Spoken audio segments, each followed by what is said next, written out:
It's a wonderful day in the homiehood, a wonderful day for a homie. Won't you be my homie to Taro? Today, there's a couple interesting things happening. I saw in some headlines. The most unfortunate thing, there's always bad news, but this to me is the worst news of the day. More than 3 cups of coffee a day may harm kidney function in some people, study finds. So we all are hoping here that we hit the genetic lottery and that hopefully our kidneys are able to handle more than 3 cups of coffee. Because unfortunately for me, I just drink this whole big French press full of caffeine every day. I think it's probably more than 3 cups of coffee. Let me add in my headlines text here. And this study is saying that in some cases, coffee can protect against chronic kidney disease, but other studies have linked it to impaired kidney function. So, what do you do? What do you do? So, new findings from the University of Toronto and Italy's University of Padova. This is how you know it's a real study on coffee, is because they involved Italian people to get to the real truth of the matter. Have found a link between coffee and kidney dysfunction, and it depends on your genetics and how much of it you drink. So, unfortunately, this article is probably giving me a bit of a wake up call saying that I should drink less coffee. Roughly 50% of the populations of European ancestry have the gene variant that makes them slow caffeine metabolizers. Oh no. In South Asians and Black people, the prevalence of slow caffeine metabolizers can be more than 70%. The study included 1,180 males and females ages 18 to 45 with untreated stage 1 hypertension who participated in the Hypertension and Ambulatory Recording Venetia study, aka Harvest, a separate study in Italy that began in the 1990s and is still going on. So this is an ongoing study, just so you know. And they're saying that participants underwent annual blood and urine tests, which included 2 measures of kidney dysfunction: albuminuria and hyperfiltration. So, albuminuria is when you have too much albumin, a blood protein in your urine, and a healthy kidney will prevent that albumin from passing into the urine from the blood. So, they found that I can't say this word, albuminuria and hyperfiltration were 3 times higher in heavy coffee drinkers, more than 3 cups of Italian espresso a day, with the CYPIA2 gene variant that makes them slow caffeine metabolizers, compared with heavy coffee drinkers who were fast caffeine metabolizers. Heavy coffee drinkers who were slow caffeine metabolizers were also more likely to experience a worsening of blood pressure. Um, so yeah, it's pretty hard. And stay hydrated with water. That's right. That is reminding me that I should probably drink some water right now. So what is it? What are you supposed to do if you potentially have this slow caffeine metabolizer? Is you can reduce your caffeine intake, obviously, and try ordering your coffee at half regular, half decaffeinated. That's probably a good idea. I could water down my coffee a little more. Um, and you can also try to switch to green or black tea, which in reality I'm not going to do because I love my coffee in the morning. Okay, drinking some water here for my health. Moving on from the poppy news here, senators questioned the disability benefit legislation unanimously approved by MPs. So this is, I think, either way, I think this is good news. Some senators are questioning a government bill setting up a long promised new disability benefit and are calling for amendments, potentially delaying passage of legislation that recently won unanimous support in the House of Commons. So, this is Bill C22, the Canada Disability Benefit Act. And what it will essentially do is it will allocate federal funds to ensure that people living with disabilities receive enough income so that they're not living in poverty. Um, Now, some people are saying we need to pass this through immediately. We need to get this out as soon as we can. And other people are saying, hey, there are some serious loopholes in this bill that we need to address before we rush out this legislation. The main one being that, hey, the province, like for example, Ontario, and people accessing the ODSP, who are they have a disability and they need that money. If we pass this bill at the federal level, insurance companies might say, hey, you are collecting that as income, and therefore you are no longer eligible for ODSP. So the bill definitely, I think, has to be amended. They need to get this right the first time, I think, and we need to make sure that if people are accessing this to lift them out of poverty, it's not something that's going to hurt them by getting rid of the current supports that they have. So I think, it's important to get it right. Obviously, there is a really high demand. I think it's something that a lot of people need immediately, but I don't want to see them hurt in the long run. So there is a concern specifically that insurance companies could claw back that money. So the organization representing Canada's insurance industry said concern over clawbacks could be addressed by amending the bill to define the new payment as a social benefit so that it would not be considered an income stream for the purposes of other benefits. So yeah, I think it would be great if people with disabilities and who need access to not living in poverty, they could receive funding from the provincial level and the federal level in order to round out their the way that they make money and can support themselves. So I think this is really important. Definitely something that we will watch, and I really hope that it passes and it passes in a great way.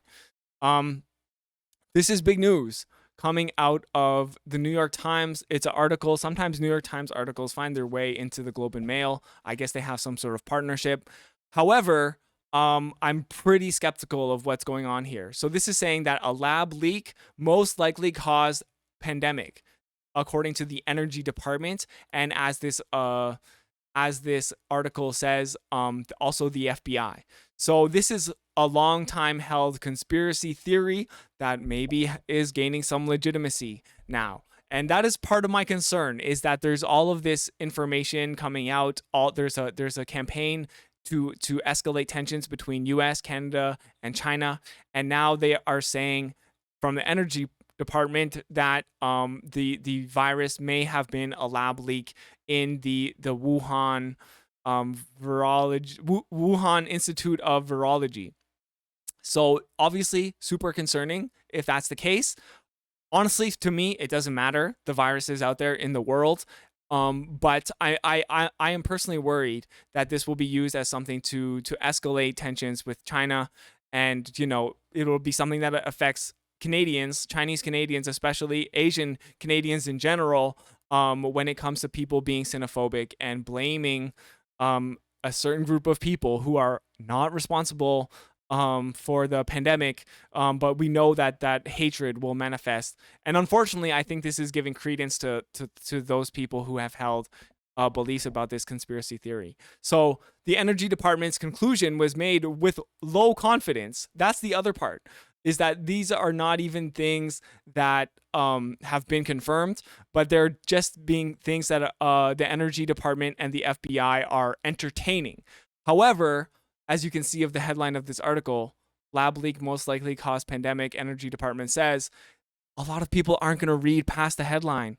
So even though they are saying here that it was made with low confidence, some alt-right conspiracy theorist is going to screenshot this and post it to Twitter. And it seems very, very irresponsible for the New York Times to be posting something like this. But as we know, mainstream media can be irresponsible. So in addition to the Energy Department, the FBI has also concluded with moderate confidence that the virus first emerged accidentally from the Wuhan Institute of Virology, a Chinese lab that worked on coronaviruses. Ribbert in chat is asking, why is this a story if there is low confidence? And the truth of the matter is, it's probably something that's going to get clicks.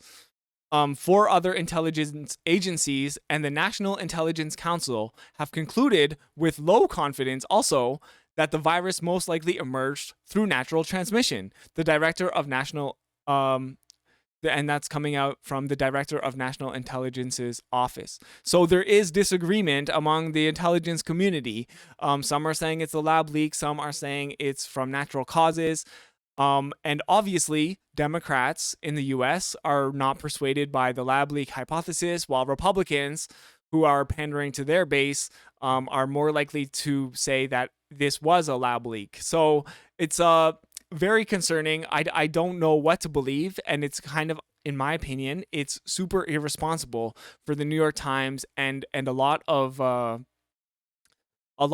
journalist outlets who will kind of run with this headline and not consider, like, for me the headline should be that, like, there's a lack of evidence and that the intelligence community is confused still. Like, there's no conclusion here. So how do you draw a headline like this? Moving on, Trudeau is also, is also under fire for the potential China election interference. This is again part of, in my opinion, the campaign to escalate tensions with China.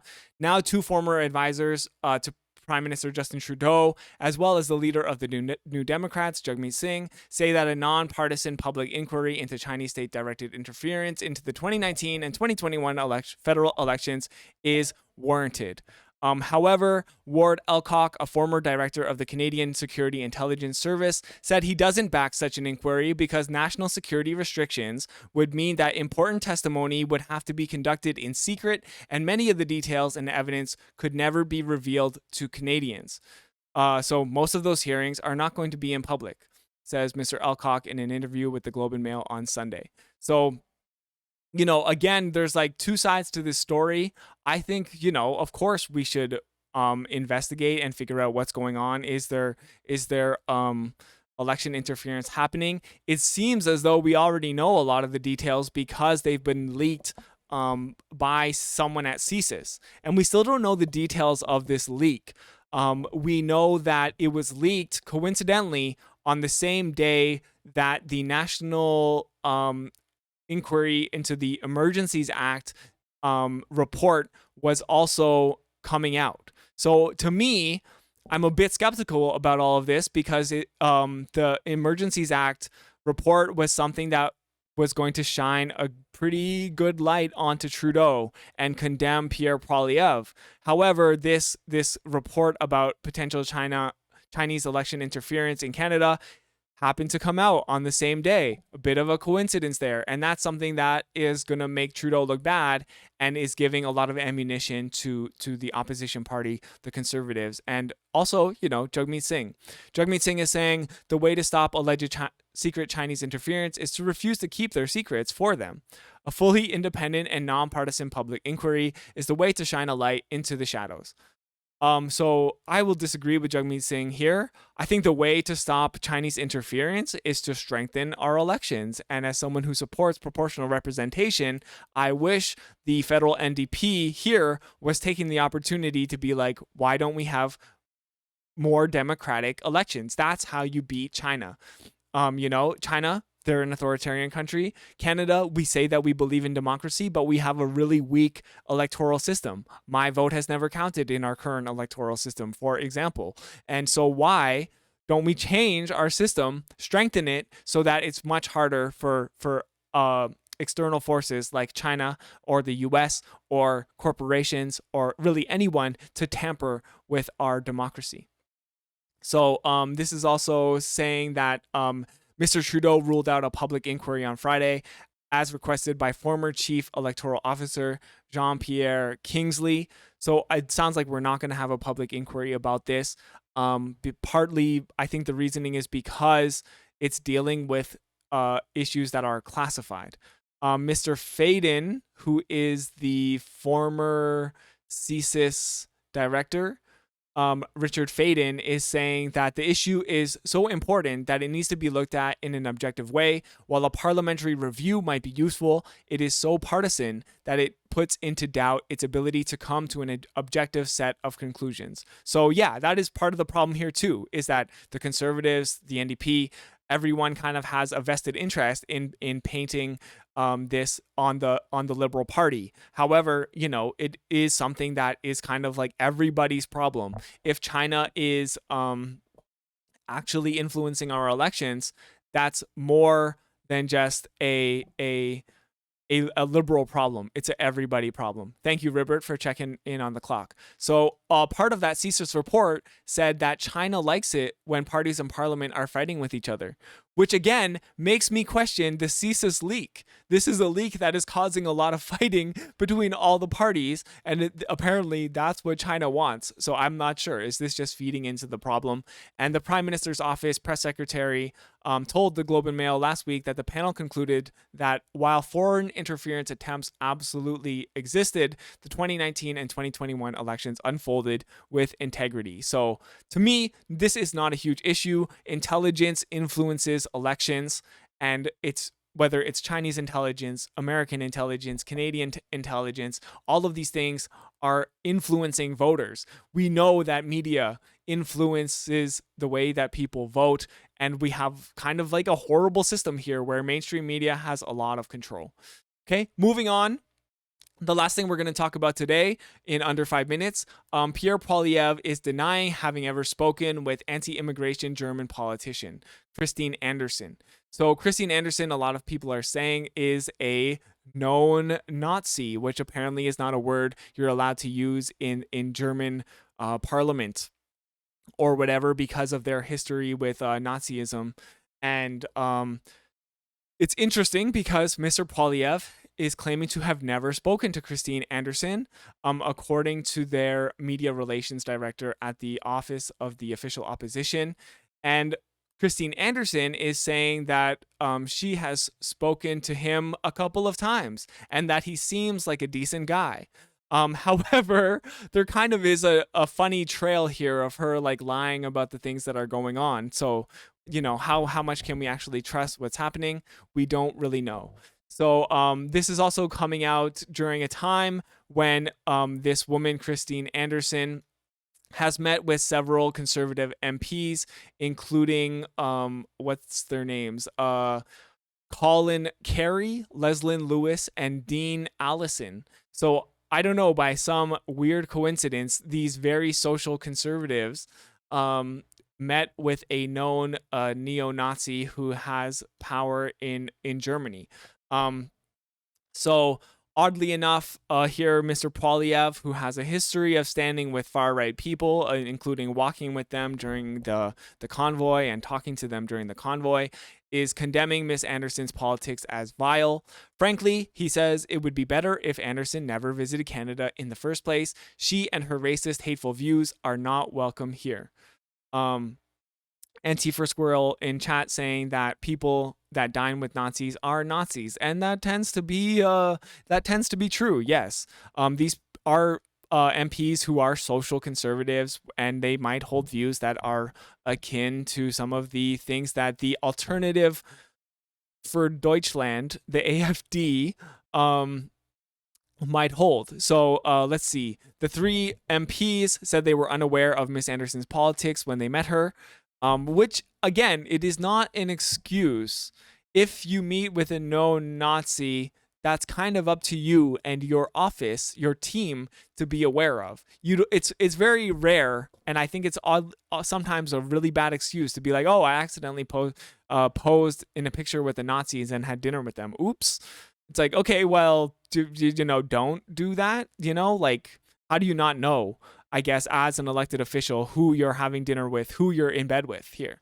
The meeting has caused alarm among Jewish groups and others concerned about Miss Anderson's party, also known as the AfD.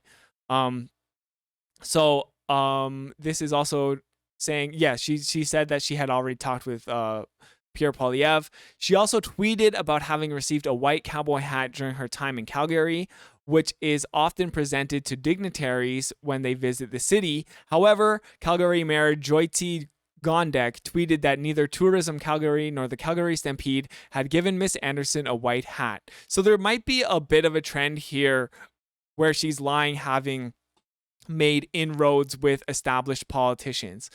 She did tweet out, however, during her time in Hamilton, Ontario, to mark the convoy anniversary, that it's official now. I am a freedom trucker! Exclamation mark, which is pretty embarrassing no matter who you are, that you would want to be associated with that movement.